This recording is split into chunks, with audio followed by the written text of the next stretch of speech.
আজকে শুক্রবার, মেলা দিন তো রেস্ট মেস্ট করি না। চল আজকে একটি মিললে ফুটবল খেলবার যাই।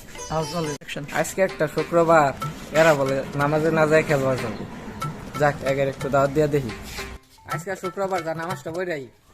নামাজটা বড় দরকারি আছিল, আজকে শুক্রবার, খেলা আছে।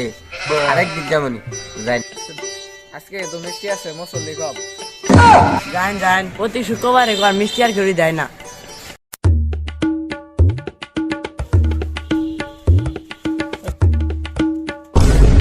হাই হাই, এক কার্টুন না, দুই কার্টুন না, আজকে 3 কার্টুন মিষ্টি। চল আজকে 10টা কইরে এই পরে খেলা দেখমুনি। পোলাবানের মিষ্টি লোভ দেখাইলাম, তা মসজিদ আইলো না নামাজ পড়া। যাক যাই, নামাজ পড়াই। চাচা কি মনে আছেন? আসসালামু আলাইকুম।